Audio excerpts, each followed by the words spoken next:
There's never a bad time to encourage folks to get screened for colon cancer, and my guest today is here to explain why colonoscopy is the gold standard for detecting and preventing colon cancer and more. I'm joined today by Dr. Dipen Maun.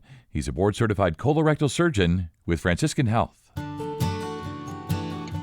This is the Franciscan Health Doc Pod. I'm Scott Webb. Doctor, nice to have you here today. We're going to talk colorectal cancer, colonoscopy, colorectal treatment options, all of that. So let's start with the basics. What is colorectal cancer? And for listeners to better understand, can you explain a little bit about the anatomy of the colon and the rectum? So the colon and rectum are the last parts of your digestive system. It is also known as the large intestine. Its main job is to turn the leftover food your body can't use into stool, or otherwise known as poop, and move it out of the body. It's shaped like a long tube-like organ, and it's about 5 feet long. It sits in really all parts of your abdomen, and it's shaped like an upside-down U, and it's divided into multiple sections. The first section of the colon is the ascending colon, also known as the right colon. This is the area that you might know because the appendix hangs off of this part of the colon. Okay. And this section of the colon is actually most responsible for absorbing water out of the leftover waste that you have in your body. And as we move down towards the end, we pass through the transverse colon, the descending colon, the sigmoid colon, and finally enter into the rectum. The rectum is the last 6 inches before waste exits the anus. And the main function of this entire organ is absorbing water in the first half and then shaping and storing stool in the second half. The rectum is the main organ involved in defecation. It's the organ that ultimately sends a signal to your brain that you have to use the toilet. And ultimately, the muscles of the rectum and the anus are what's responsible for getting the waste out of your body. That's perfect. No diagrams needed in audio form here. That's perfect. You know, Doctor, most people know that colonoscopy is a colon cancer screening, right? And we start that at 45 now or younger if you have close family history of colon cancer. And I've discussed it with some other Franciscan Health providers on some of the podcasts we've done. We just didn't really go into depth, though, about what happens during the actual procedure, like while you're sedated. So as a colorectal surgeon who's performing the colonoscopies, maybe you can walk us through, like, what are you looking for and what happens during a colonoscopy? Yeah, more than happy to. One of the most important parts of the colonoscopy, if not the most important part, is the actual colon preparation, which occurs the night and morning before. Typically, the day before, there's a special diet. That diet really focuses on just very, very clear liquids so that we're not adding additional roughage into the body. Your physician will then prescribe to you or describe to you a preparation protocol and usually involves a laxative solution. The volumes of this prep are usually 64 ounces, which is almost a half a gallon. And mostly this is at least drunk half the night before and partly the morning of the procedure. I do want to stress that this is extremely important, and because if the prep is poor, there'll be residual stool coating the large intestine, and the doctor won't be able to see or examine the lining nearly as well as they'd like to. Right. And this will lead to potentially missed things. That night and that morning, the prep will unfortunately lead to a very large volume of diarrhea as the entire large system is expelled of all the waste. This doesn't hurt at all, but it can be very frustrating as you're running to the bathroom over and over again. Sleep is unfortunately pretty limited that night. And this is without a doubt the most uncomfortable part for many people. But once you get through it, it's really kind of smooth sailing. The next morning, you'll probably arrive to your facility, typically 60 to 90 minutes before. The operating room or the procedure room staff will kind of do a bunch of basic checklists, take your medical history, sign some consent forms. An IV is placed in your arm. You'll be changed into a hospital gown, and then you'll be wheeled back into the procedure room. It is very common to receive some sort of sedation for the procedure. It could be a moderate or it could be a deep sedation. Both ways are completely safe and designed to maximize the comfort of the procedure so that you'll have very little or zero recollection of the entire experience. If it's a deep sedation, you may receive a medicine called propofol. And if it's a moderate sedation, you may receive medicines called fentanyl or Versed. Once you're in the procedure, you will lie on your left side with your knees bent. Your body is really completely covered except for the backside. The doctor will then insert a colonoscope, which is a very long, flexible tube. It's fairly narrow. And on the end of it, it has a tiny camera and a light. And it also has a bunch of small channels so that the doctor can do some procedures if necessary. The doctor will then insert the colonoscope through the rectum, through the entire large intestine that we just described.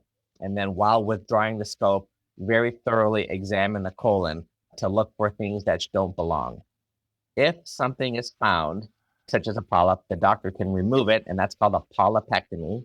Or if there's a growth that's found that can't be removed, the doctor can take a biopsy. And even if there's some bleeding from something, the doctor can actually control that during the colonoscope. So it's a very functional test. And Okay. the whole procedure typically lasts 20 to 40 minutes. And the whole idea of this is to examine the lining and look for polyps. Imagine that a polyp is like a little growth and it's a seed for a future cancer that can grow. And this can happen anywhere throughout the entire large intestine.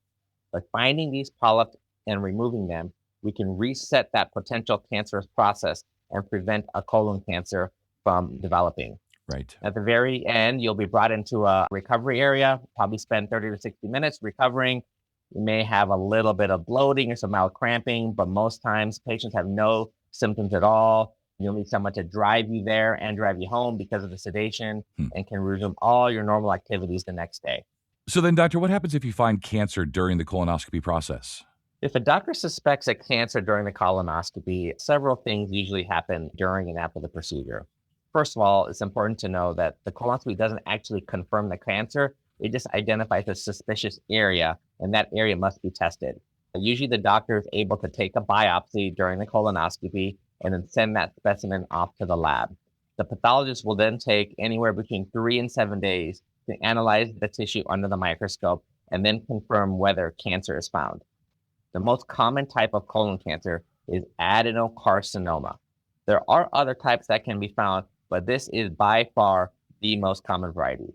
At this point, the patient will get a phone call from the doctor explaining what was found, and then will likely recommend some additional testing and typically a referral to a surgeon and or a medical oncologist who can then outline the next steps in the treatment.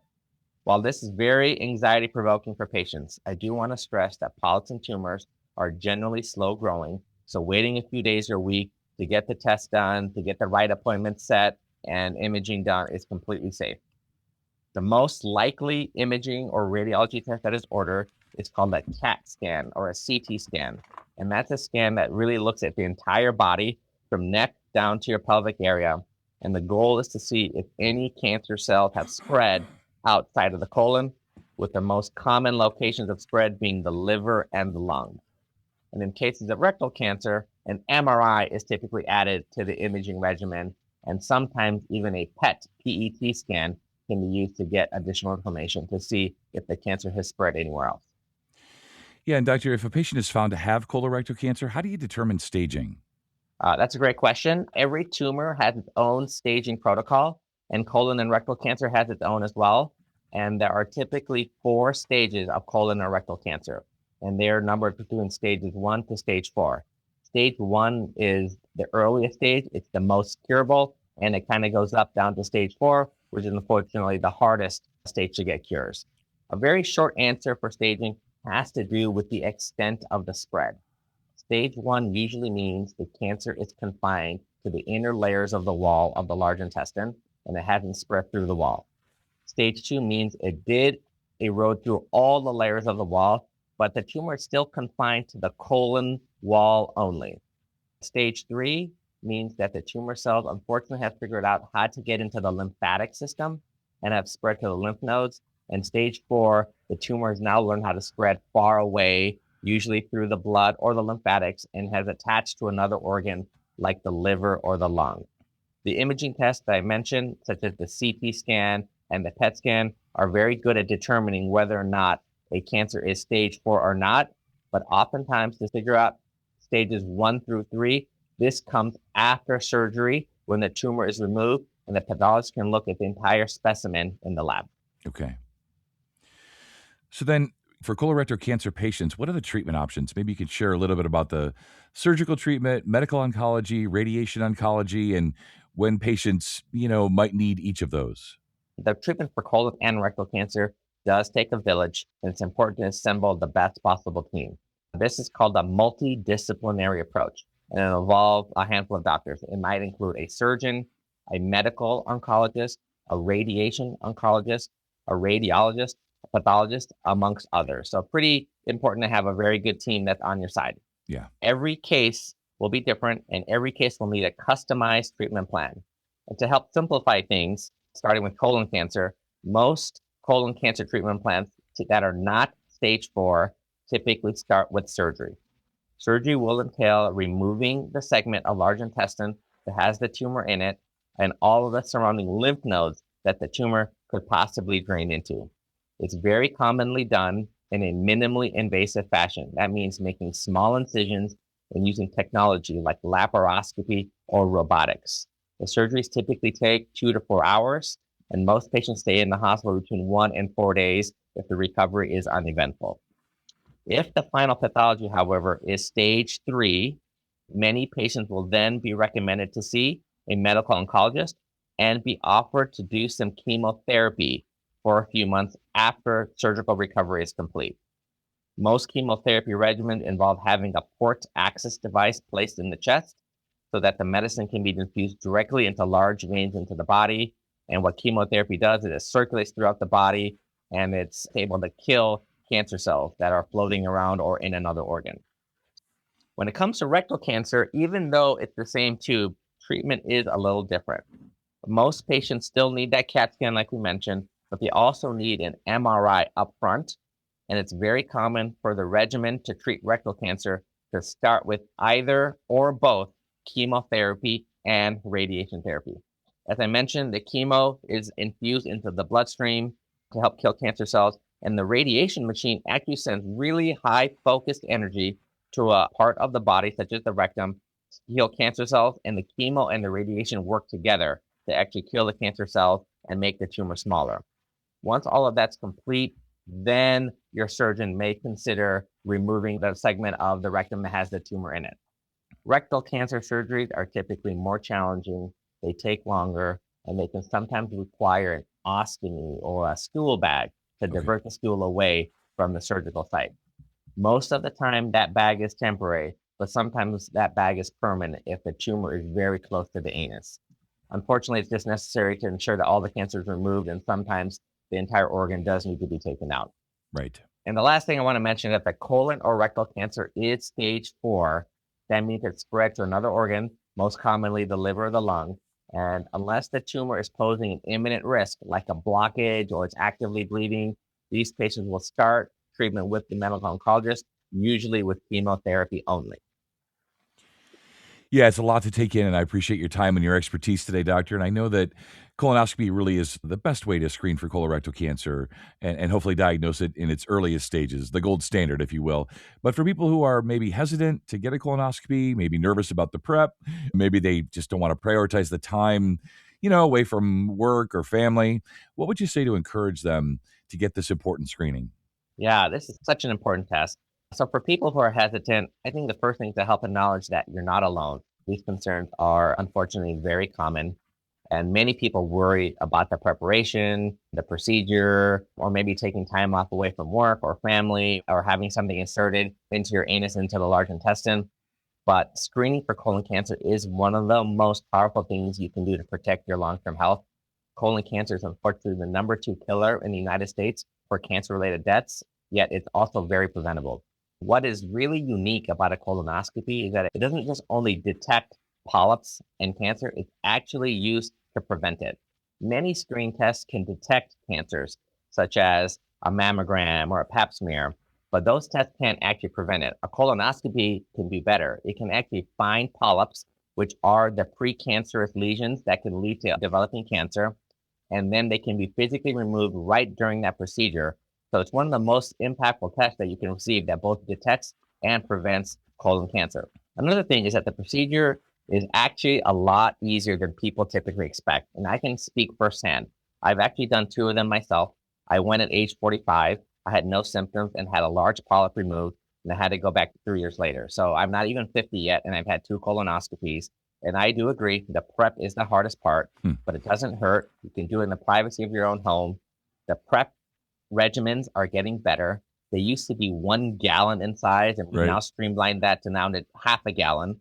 After the procedure, I felt fantastic. I was about 5 pounds lighter, which was great. I had no pain before, during, or after, and I had that polyp removed, and now I have the peace of mind that colon cancer was prevented. As I said earlier, the stage is very important. So finding polyps when they can be removed or finding cancers when they're small is much better than finding when they're later. And lastly, as a colorectal surgeon, I've unfortunately seen many patients undergo cancer treatment, and that is a lot harder than undergoing a colonoscopy. Right. If the colonoscopy is normal, you have a 10-year warranty, which is amazing. And so that's not like it's something that has to be repeated year after year after year. Well, that's perfect. Like I said, I appreciate your time and your expertise today. And, difficult for some maybe without diagrams in video form, but you did great in audio form today. So thank you so much. I appreciate it. Thank you very much. And to learn more about colonoscopy and to make an appointment at Franciscan Health, visit franciscanhealth.org/coloncare. And if you found this podcast helpful, please share it on your social channels and be sure to check out the full podcast library for additional topics of interest. This is the Franciscan Health Doc Pod. I'm Scott Webb. Stay well, and we'll talk again next time.